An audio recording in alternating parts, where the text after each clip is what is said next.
All right. So the way these interviews, whatever you want to call them, worked out, I must say those old boys out there ran me ragged. It was one right after another, boom, boom, boom. So I never really got to do an official start and stop, like introduction and ending for every video or for every. So this is kind of the format it's going to take for from here on out. I'll give you a quick spiel from here in the barn of what you're about to see because I didn't get a chance to do anything like that out there as far as introducing our main characters. And then we'll lead you into the video, and then I'm probably not going to bother doing an outro. It's just wherever they stop talking is where the video will end. And there might be some goofy edits in there because during some of the storytelling that happened throughout this whole thing, some stories came up that might have not necessarily portrayed some employees in the best light. And it was kindly asked that I edit those parts out. So I'm going to do the best I can to find those and edit them out. So there might be some weird cuts in here. And if that happens, that's why. To protect the names of the innocent, so to speak. So this is the format you can expect from here until we're done uploading videos. And there's a lot. I filled 3 memory cards while I was out there, and each one holds roughly 4 hours, give or take, ish. So anyhow, what you're about to see is from my first day out there, Wednesday and Thursday morning. I was not expecting to even see anybody at the museum. This was actually thrown on me. So I was completely unprepared for what you're about to see. So this is going to be Cliff and Dennis. Cliff is going to turn out to be a main character throughout this whole series. He put in a lot of work helping me out with this, and he did great. He is kind of camera shy. I managed to get him on camera full face in one video, which is going to be the next one you see. But he kind of wanted to stay off camera, and for most part, all you hear is his voice. So Cliff and Dennis, they are brother-in-laws. They married twin sisters. Both were electricians at the plant. Dennis spent most of his time on the Foundry side because that was, I think, and you'll probably pick it up as we go through. I think he really missed his calling. I think he was an electrician, but I think his heart really was really laid in pouring iron because he had a lot of interest, and he has a lot of stories about the Foundry. And then Cliff kind of spent more time on what they call the factory side, and a little bit on the Foundry, but they are kind of good compare and contrast to each other. But the vast majority of what you're going to see in this video revolves around the Foundry and a little bit on the factory side, but for the most part the Foundry and a little bit of the plant layout. So like I say, this was completely sprung on me. I was not expecting to see anybody at the museum, and then guys just started showing up. That's literally how it happened. So Cliff and Dennis are going to be our first two. The first about 30 minutes is Cliff and Dennis sitting there at the table at the museum. You can tell that's must be kind of the hangout spot when guys decide to show up there because they kind of got it set up for that purpose. And then the first cut you see jumps us into Thursday morning, and Dennis was actually the first one there. He decided to show back up Thursday morning for a little while. And he brought some pictures of the Foundry being built, so we'll see that. And then while we were kind of on the subject of how the plant looked back in the day, we went back down in the tractor room, and he kind of talked us through what buildings were where and what was where on a big blown up photograph they have of the plant. He did the best he could. The plant photo they have there is pre-1968, pre-tornado, because the tractor display room is still up by the road, and that was destroyed in the 1968 tornado. And quite a few things changed post-tornado because of the rebuild and stuff. And he started in 71, 72, somewhere in there. So he did the best he could with recollection, and you got a lot of these guys are getting up there in years, so memory. But anyway, Cliff and Dennis, roll the tape. Hear your voice, but so Cliff was telling me, and I never knew it, that there was an entire section of the foundry at Charles City that basically never even came up to operation. Right, yeah. That was before I was hired there. I think it was late 60s that this new foundry was built. I started there in 73. And so anyway, yeah, it was quite an operation and stuff like that.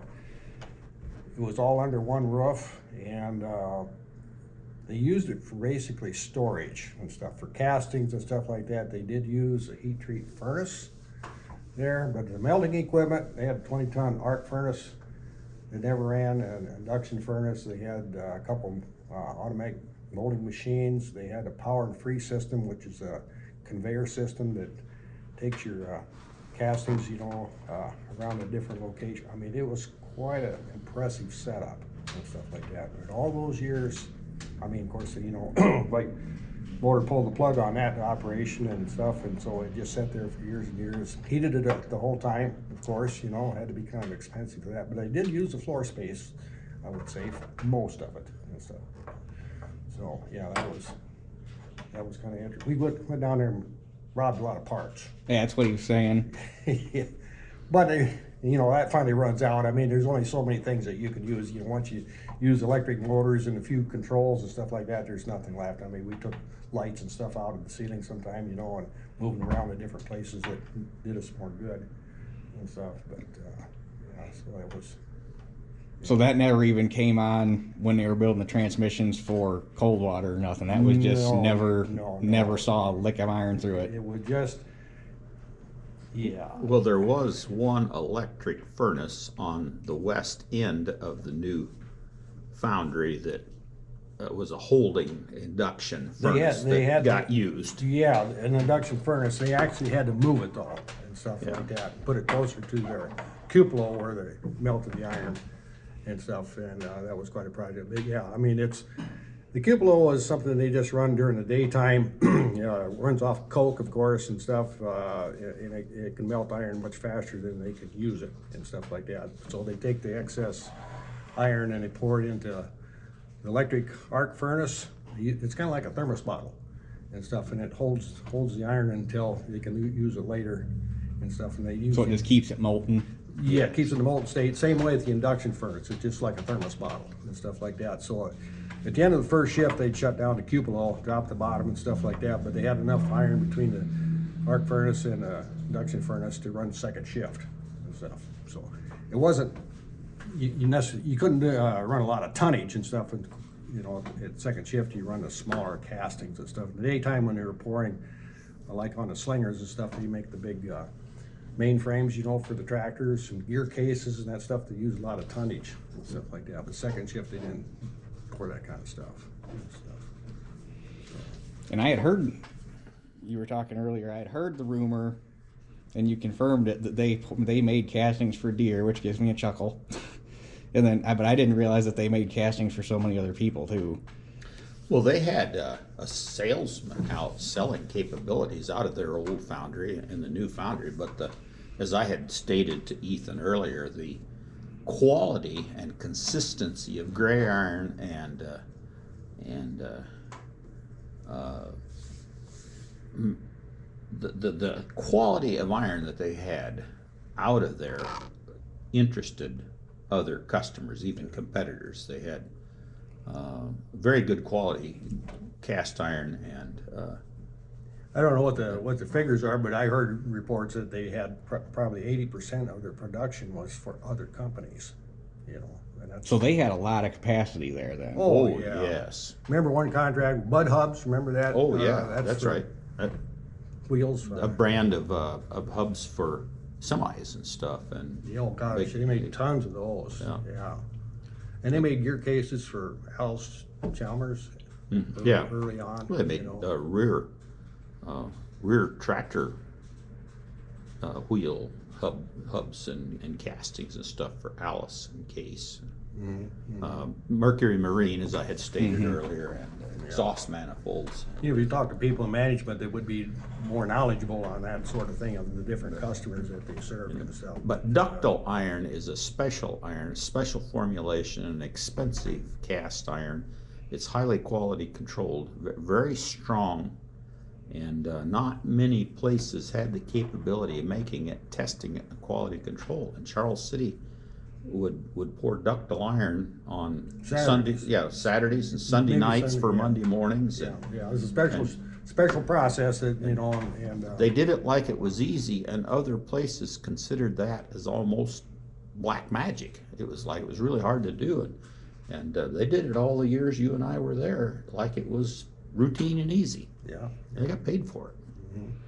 So when tractor inventory and stuff went up and sales were down and stuff, and they did layoffs, did the foundry stay running, or did the whole plant shut down?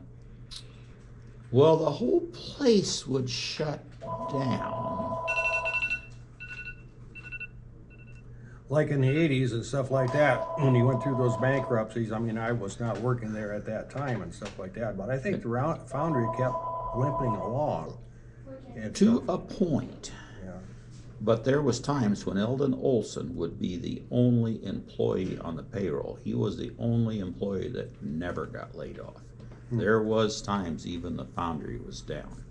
But I think there was knowledge of that, and they would get their customer stuff Done ahead of time. done. But the foundry would oftentimes run at a very, but going back to the foundry running, that wasn't something that you could just open up and do easy. You had to have coke there. I think Dennis could probably explain it easier, but to pour iron, that's not a one-day decision. Thank you for the offer. One of the managers said that they had to pour at least 60 ton a day in order to justify firing up the cupola on the furnace. They had a 2,000 horsepower preheater to preheat the air that went in the cupola. This electric motor, this 2,000 horsepower electric motor. And I don't know what the BTUs of the burner was, the LP that this is a I'm just trying to picture the size of a 2,000 horse electric motor, because the way biggest. you know, go back to our memories and stuff like that.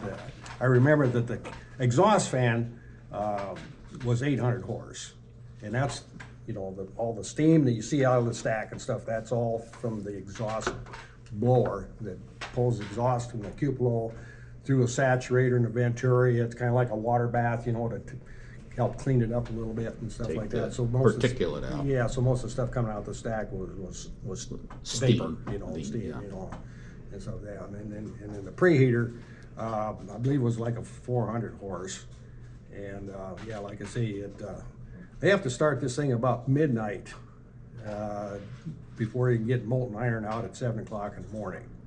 You know, they got to get that coke warmed up, heated, you know, so it can start burning on its own and stuff like that.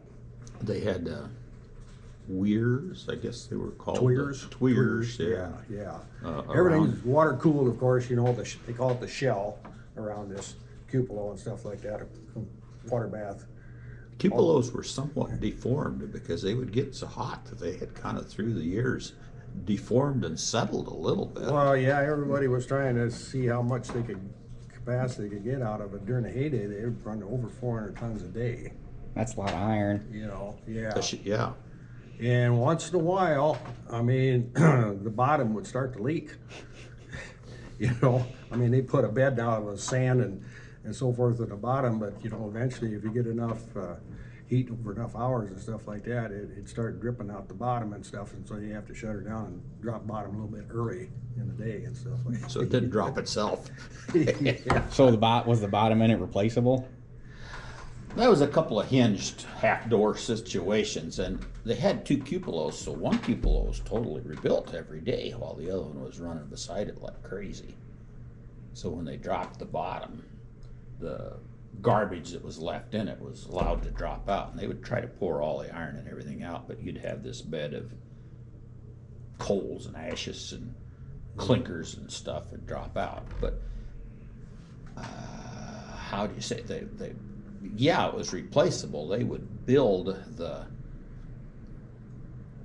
they'd blow in, what they call that stuff, they'd ram in this refractory wet, cement type stuff every day. Yeah, Oh, so it's kind of basically the equivalent of lining it with like a fire brick, but yeah, It's lined with brick, to start Yeah. with, but then they put this other stuff, they for it's an plaster it on and expendable, stuff. yeah, it's an expendable liner every day, and they'd go in there and they'd ride this chair arrangement, and of course it wouldn't be all cooled down for the crew. They've only got the one day to rebuild it, and right beside them is this other heat source going, roaring and blowing and going, but then through the sides with these tweers that were trying to cool it, they've got blowtorches running into the sides of it. Yeah.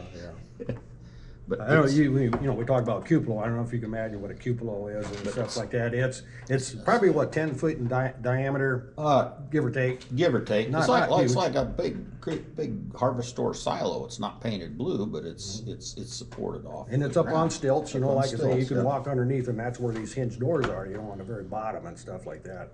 And stuff, and it's all lined with brick, and then part way up is where they have the charging hole and stuff, and that's where they have an oscillator that dumps in the scrap iron and the coke and any other ingredients. It's like making a cake. In other words, there's quite a bit of chemistry involved in making iron that I'm not aware of, but we had a lab and stuff like that. Oh, they got barrels of copper and nickel and Yeah, little magnesium pellets.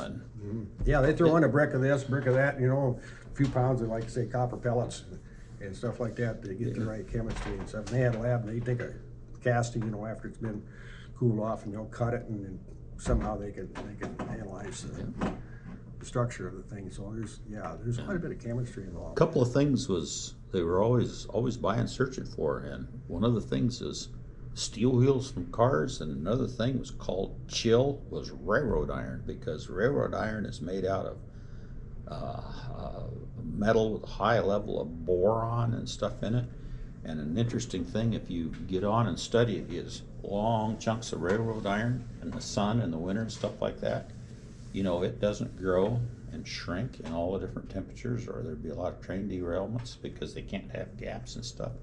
Well, this railroad iron is very special chemistry that is very, very stable. And they would throw chunks of railroad iron in, and they call it chill. And sometimes you'd see them throwing it right in the big receiver coming out of that would be the receiver coming out of the cupola where the iron's pouring out of, the ladle that they would pour into the little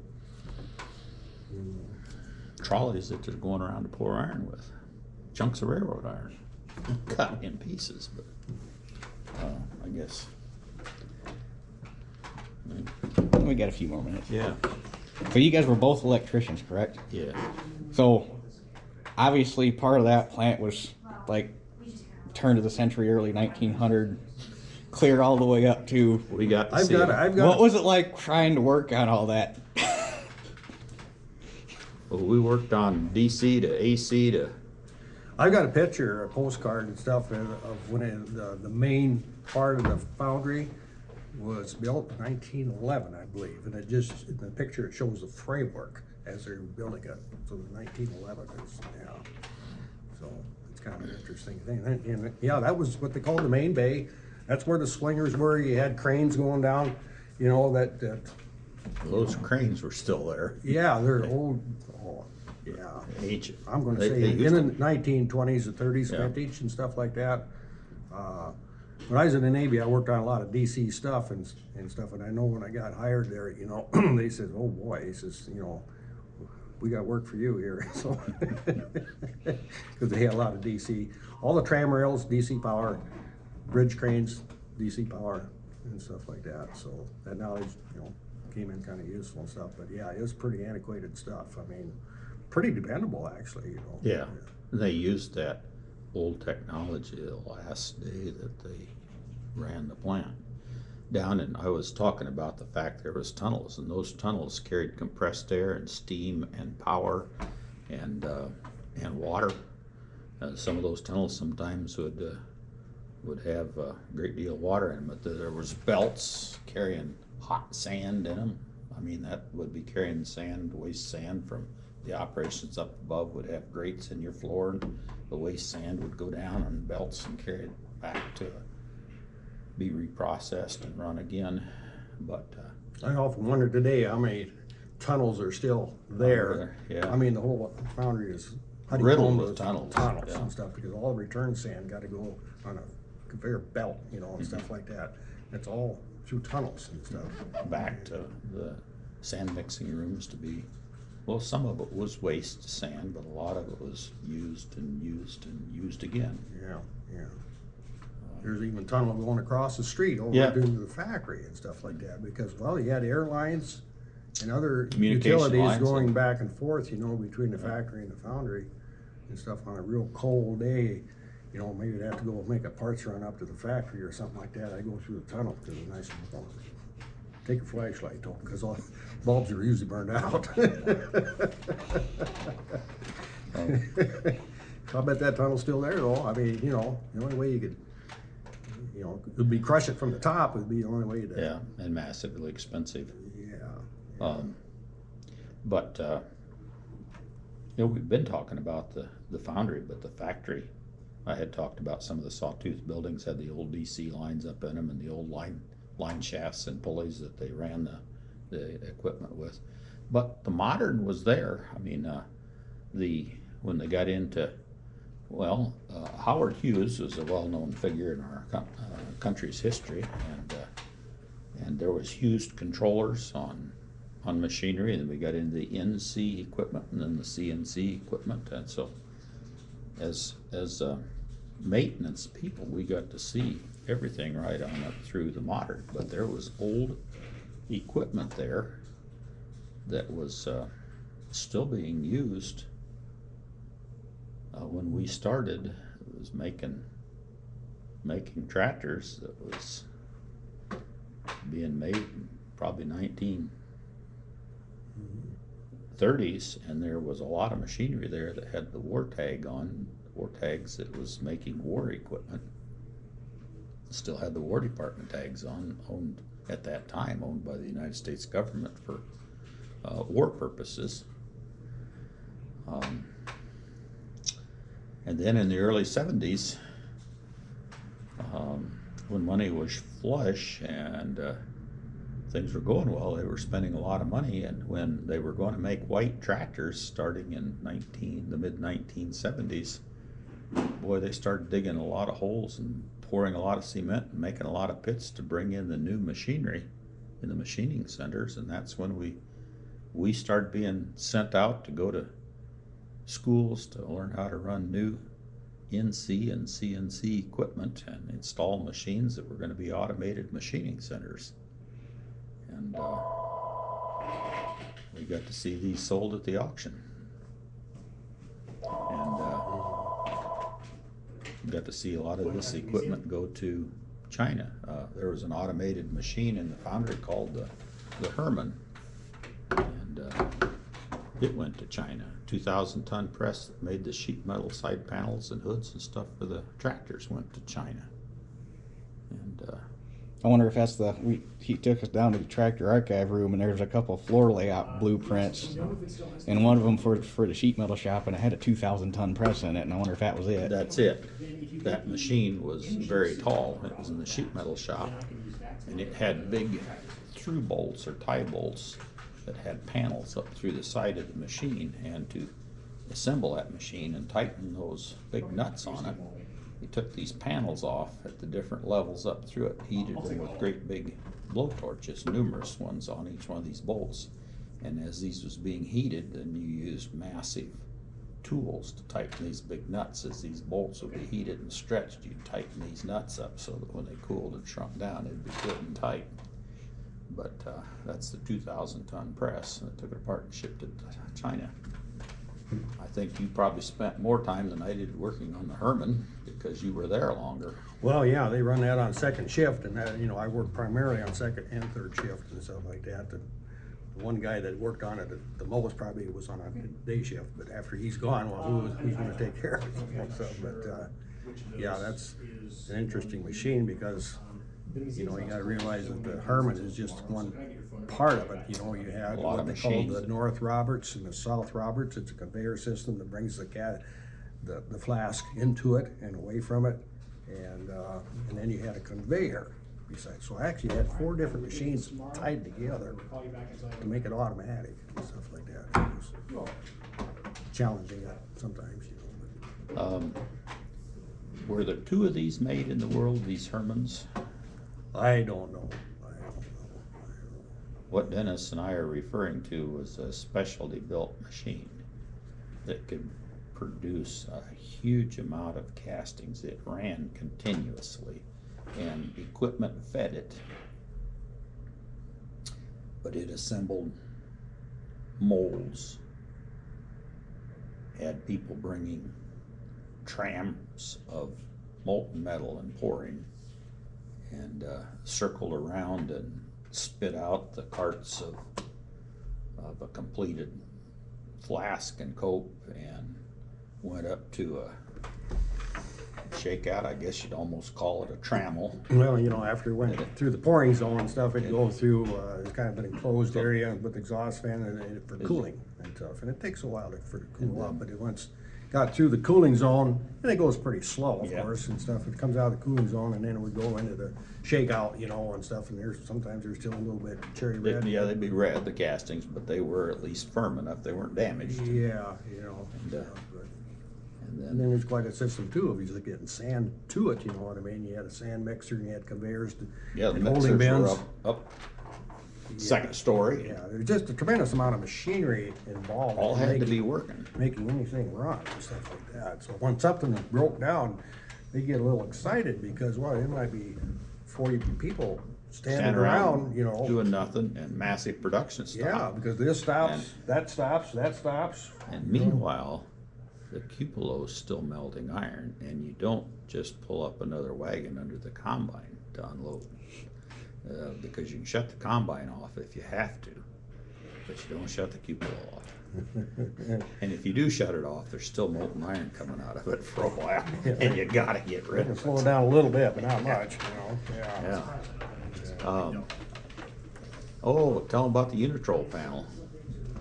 This whole city's electrical system up above front, a lot of this Well, stuff. it's kind of a centralized hub with electrical controls and starters and stuff that pretty much run all the conveyors, sand mixers, and a lot of stuff there.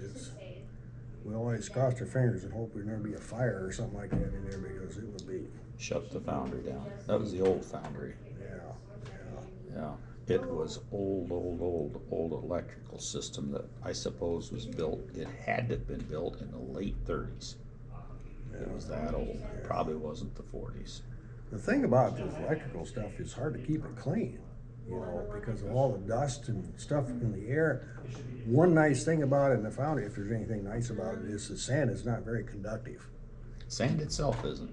Yeah. I But it mean, had you can bentonite and sea coal in it. yeah. I mean, you can have a lot of dust and dirt and stuff on these motor starters and stuff like that, and you think, oh gosh, it's ready to blow up, sure out and stuff.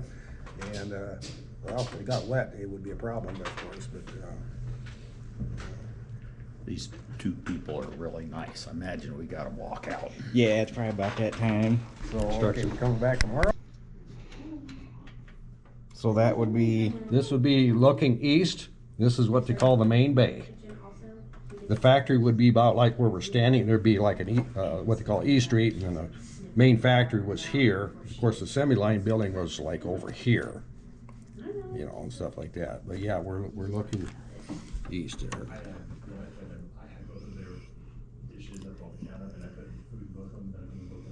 huh.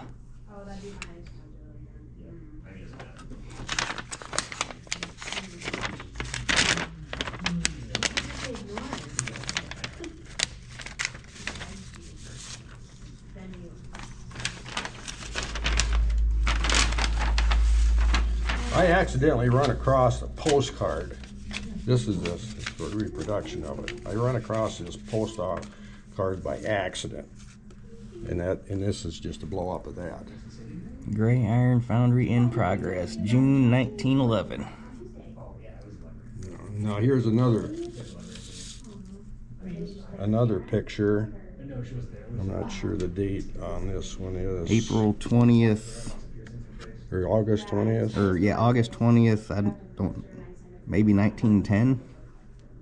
Nah, couldn't have been if... Well, this could have been any time. It was just that somebody had this postcard and mail it. But the picture itself, I'd say, would have to be the same as that, 1911. I don't know all their names anyway.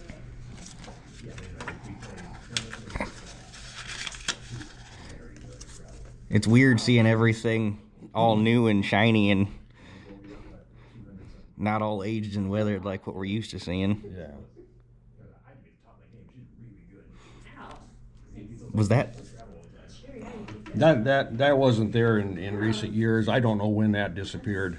And stuff. Was that like an office or something? I don't. It probably was. And of course, this, whatever that was probably tore down a long time ago and stuff. Matter of fact, this was, when I worked there, was all parking lot here. And then I'm trying to think. East Street, well, it had to be about right in here somewhere. Going like that. Yeah. I remember they had the railroad tracks going along on the south side of the plant and also along the north side of the plant here. It's crazy seeing all this back here, all open farm ground too, and now it's all grown up with trees. Well, yeah, this whole site now, since they took that down to bare concrete and stuff like that, it just grew up into volunteer trees. I mean, you drive by there, you can't even tell there was ever a factory there. Because the test track would have been back in here somewhere, Yeah, correct? yeah. Now it would be back in here Way somewhere. back over there, right. I hate that that's like the only Yeah. thing I ever, that's what I'm doing, but it's like, that is what I'm doing. And I want Sawtooth roofs, that's they did a lot of those back in that day and stuff. And there'd be all windows here. See, this is how they get a little more natural light back then. They didn't have the lighting that we have today, because when I worked there, they had a lot of mercury vapor lights, 1,000-watt mercury vapor lights. Back then, they had just screw-in bulbs, and stuff. Well, you know how that is. That ain't very good. But during the daytime, you could get some light. Night shift, that'd suck. Yeah, I couldn't imagine working in that foundry back in the teens. Yeah. That'd probably be like walking into a cave. Oh my. Have to do everything by braille. Yeah. But there's a track here and a track over here, and so you had 3 bridge cranes that could travel the full length back and forth, and that's how they, When you were there, were they still the old original ones, or they'd been replaced with something more modern? Well, I think they were original, or they could have been a little newer, like maybe in the 1930s or something like that. I don't think they was quite as old as 1911, but they were old. Yeah. Tell you what, since we're looking at pictures and since you got to be around the plant a lot, can we go down into the tractor room and look at that big blown up shot of the plant and kind of, you can say what was what and what was where? Sure. Okay, let's see now. Okay, now this is the foundry up here. Yeah. And this would be part of the factory here, but that's where the assembly line was, up in here and stuff like that. And cast iron machining in this area. Over on this side of the street, you had they call this building number 1. I suppose that's because it was the first building built. They had like over 20 numbers and that. Each edition, that they put over the years, they put a number on it. And they was up in the 20s, I think, at one point. I mean, you can't make any real sense about it. It isn't like 1, 2, 3. I mean, this is like 1, and I know that's number 4, and this is 6 and 7 and 8. So, yeah, heat treat would have been over in this area. This was sheet metal, welding department. This is a maintenance tool and die shop here. And like I said, building number 1, just a lot of mills and drills, machines of all sorts there. They had plating department over in this area. And not exactly sure what this building is here. I can't recall there, but stuff. So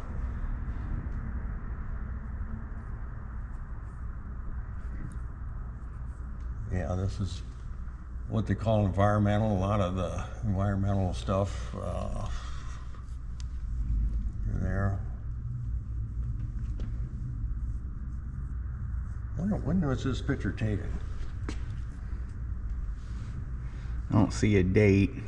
I just know for certain that building was destroyed in 1968 because that was what they called the tractor display house. Had a little turntable in it. They'd park a tractor in there. And looking at these cars, what are you looking at? 1950s, 60s vintage probably right around, yeah, probably right in there. cars? Yeah. Late 50s, early 60s. Yeah. So that's why I don't quite recognize some things up here. There's your test track up there for experimental and stuff.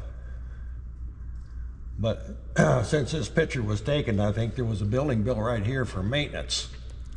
And the Foundry offices were in that building and the pattern shop. Yeah.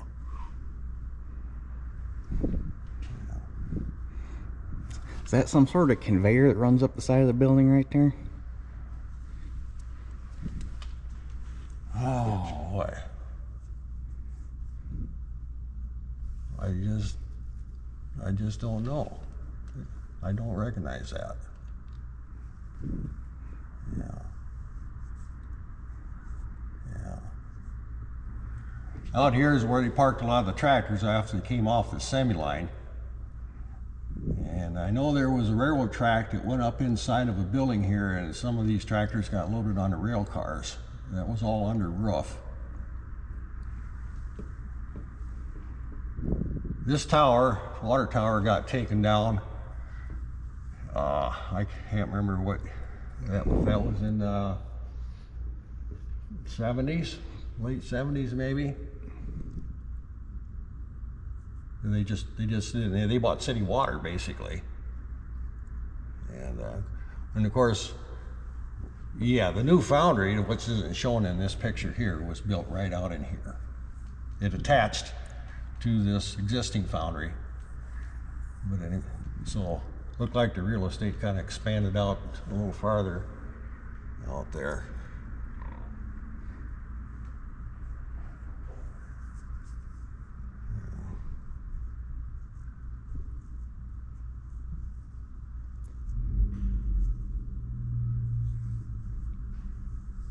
We had a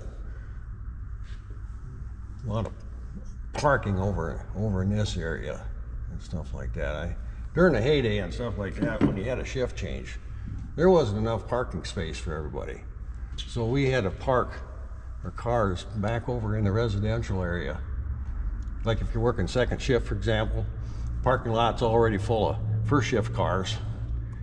And it isn't until they leave that there's any room. Well, that's creates a problem and stuff. So sometimes we had to park up in there and walk in. Not a big deal and stuff, but see in this picture they got plume coming out of a stack out of cupola. That's the cupola we were talking about yesterday. You got a steam plume coming out of the top.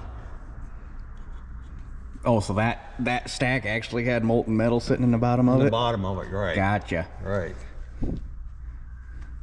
Yeah. I guess I always assumed when looking at the picture, I always assumed that was the exhaust for the furnace. Well, the cupola was the furnace, the melting furnace. Gotcha. Yeah. And that's where most of the tonnage came out of, was that cupola. It had the ability to melt a lot of iron and stuff. They had a 10-ton arc furnace and stuff, and it was good for shavings, for example. Out of the machine shop, you'd have lots of shavings and stuff, and you don't dare put them in the cupola because of the blast of air and stuff like that. It'd plug everything up and stuff. So they put the shavings in the arc furnace, mostly at night, because with all the oil and stuff and the shavings, it make a lot of smoke. Do it at night. I can see that. Even though there was a dust collector and stuff like that, it's still. So the arc furnace was kind of the secondary, and the cupola, that was your main. That was the big horse. That was the what big made. horse, yeah, you know, and like I say, when you're making castings, main frames, gear cases, wheel weights and stuff, I mean, that just took a lot of tonnage, you know, and stuff. I've never. Talking to you guys is kind of the first description of a foundry. I mean, obviously everybody kind of has a general, you melt iron, you pour it in a mold, you make a casting, but I've never heard the details of exactly how a foundry worked. So yeah, they would bring in scrap iron into this building. There was a rail line coming in here, and they'd bring the scrap iron in on rail cars. And then they had a magnet. There's a bridge crane in there and stuff like that, and the magnet would pick up the scrap iron out of the rail cars and dump it into a pile and stuff. And they try to sort it somewhat. You think, well, what, you know, scrap iron, but no. Cast has got different chemistry than sheet metal, for example. So when they go to load the skip bucket that dumps into the cupola, you know, they want so many pounds of cast and so many pounds of steel or sheet metal and stuff like that, because the carbon content is different and stuff. So in order to get the right chemistry in their final mix, they got to be a little careful on how they load the furnace and stuff. So yeah. So the guys that were doing that process had probably been there a fair number of years. They didn't just stick any old somebody loading the furnace. Right. I mean, he actually had a scale. I mean, the guy running the crane and stuff, the magnet and stuff like that, you know, he could watch the scale from where he's sitting up in the crane there, you know, and he could, you know, say he needed another couple 100 pounds, you know, he could dribble a little bit in there extra, you know, and they'd get the right amount and stuff, and skip bucket would go up and dump, and then you start the process over again. All the coke, believe it or not, was shoveled into a wheelbarrow and dumped into the skip bucket. Now I mean, even back then you think, my gosh, why couldn't they automate that, stuff like that? But no kidding, they'd have a big bin, and they have kind of a table right here, and kind of like a bird feeder almost, you know what I mean? That coke would come down there, and they'd actually take a shovel, and they'd grab a hold of that coke, and they'd put it into this two-wheeled wheelbarrow. And that was on a scale also and stuff. And then they load up the wheelbarrow, and they have to turn it a little bit sideways, and then they dump it into a skip bucket, which is down below the floor and stuff. So they didn't have to go very far with it, you know, but nonetheless, every bit of that coke was shoveled in there by hand. Most people never saw this process because the charging floor was up in the upper level of this building and stuff like that. It's not a place where the average person would go. You have no reason to be there, you know, unless you're maintenance like me and stuff like that, you know, work on the cranes and magnets and stuff like that. But no, I always thought that was kind of backwards, you know. Maybe that's why their castings were so good, though, is because they were so careful about how they did it. Well, I mean, yeah, they kept, I mean, like I said, there's quite a bit to metallurgy and stuff. I've always kind of fascinated about that, you know. Of course, you know, their knowledge is always built upon the shoulders of the previous generation. You know, they learned a lot of things the hard way and stuff like that. But a lot of that knowledge got transferred through the years and added to it, of course, you know, and with their lab and stuff, they're able to do more and stuff. I mean, even the sand that they use for making the molds and stuff like that, they got to get the consistency and chemistry right on that, so you don't have a mold that falls apart when you pour the iron into it. You want it to stay intact and stuff. So one of the things that they're always looking for is the porosity of a casting. So they take a piece of casting and they'll cut it with a saw, and they'll see if there's any pores in the casting stuff. I mean, they don't want any porosity at all and stuff like that. But if maybe part of the mold fell apart as they're pouring the iron and stuff, and then of course that creates scrap and stuff. So they try to keep the scrap level within a certain percentage. And I don't know what that percentage is, but I know sometimes it was a real concern. foundry manager told me one time, he says, you know, some things, it just drives you nuts because you can do today you can do everything exactly the same as you did yesterday, but today you got a whole bunch of scrap. Why? You know, so why? Is it because of the sand, or because of the iron, or what is it? You know what I mean? And stuff, so. Now, obviously, most of the stuff they poured in there was probably done in sand castings, correct? So how exactly, I mean, sand just... That's Hanley's here. Oh, okay. How exactly do you put a sand... Obviously, you have to have a pattern that goes inside the mold so that you have the cavity created. How do you get the pattern back out of the sand mold so that you got a cavity to pour the iron into? Well, you have, they call it the drag is the lower half of this. Let's say you got a square mold, you know. It could be a motor head, it could be a number of parts within that one mold and stuff. The bottom part is called the drag, and the top is called the cope and stuff. Now, when this thing is assembled, you might have to put some cores in that before they close up the cope on top of the drag. You put these sand cores. That's another whole process in the foundry here. They have a lot of these hot boxes that make these little cores. They can be of any size. They might be this big, they might be little tiny things like that, you know. Say like you have a casting and you want a hole. Okay, you gotta have a core for that hole, see? So they set all these little cores in there, you know, and then they close it up and then they pour it, and the iron goes all around these cores and stuff like that, and then it solidifies, of course, and then when it goes in the shakeout and stuff like that, all that stuff flakes loose. But they have to do more by hand in the mill room and stuff with little chisels to get inside of those little crevices to get that sand core out.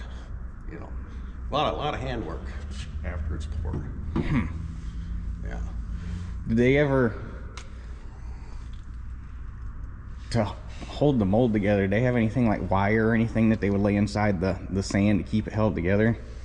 No. The only reason I asked that, I got a 1950 T at home and I had the head redone on it a while back, and there's a piece of wire, like mechanics wire inside the water jacket of the head, and I can't get in there to get it out, and I don't know how you'd get it in there unless it was in there during casting. Oh, well, that could be. Yeah, that could. I'm not. Yeah, there's probably cases where they'd have to do something like that. You know, basically the mold holds together because of, I mean, the sand that they use is a combination of sand and bentonite and sea coal. Sea coal is real black. It's almost like flour and stuff like that. And when it goes into the sand mixer and stuff, add water, kind of like when you're mixing cement, for example, and stuff like that, you know, and to get the right consistency, and then you dump it out in the conveyor and it goes through the process and stuff like that. So anyway, the consistency of the sand, or the chemistry of the sand, is very important. After the sand goes, or these castings go through the shakeout, all that sand is returned. There's always some losses, of course, and you'll have to add a little bit to the system because you're always going to be a little bit short, you know. So, and then add some sea coal also. So I mean, that's there again. The lab is what is a area that figures that out, you know, how much sea coal you're going to add to the mix, you know, like I said, to get the right, so that you got a mold that stays intact. And if it's too wet, you know, the water's got to be just right too, because if you get wet, what happens is that moisture in there turns to steam and just blows the mold up. Yeah, That'd be exciting. well, it happens. Or if the mold falls apart internally and stuff like that, it'll start leaking out the bottom. And you know, that creates a problem. Some things every once in a while I'll see a video of something that guys accidentally load a wet charge into a furnace, have some scrap with some water on it. You ever see that happen up there and have the furnace pop a top? Oh yeah. They learned a long time ago to bring in some of these castings that have been sitting outside,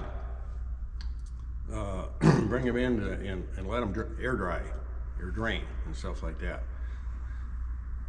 if you take a casting that's got a cavity in it and it's got water in that cavity and it goes and it's submerged in the molten iron and stuff, that water turns to steam just instantly. I mean, a cup of water will probably make several cubic feet of steam, and that's what causes the problem. So they got to make sure they got it dry scrap iron when they put it in the furnace and stuff. But yeah, I've seen. I mean, it'll. It's like 4th of July. I mean, you'll see all kinds of blue, red, green sparks in the shower of stuff going up to the ceiling and stuff. Everybody scatters. Everybody scatters. I mean, it's boom, over and done with that quick, you know what I mean? So if you tried to hide, you wouldn't make it anyway, but yeah.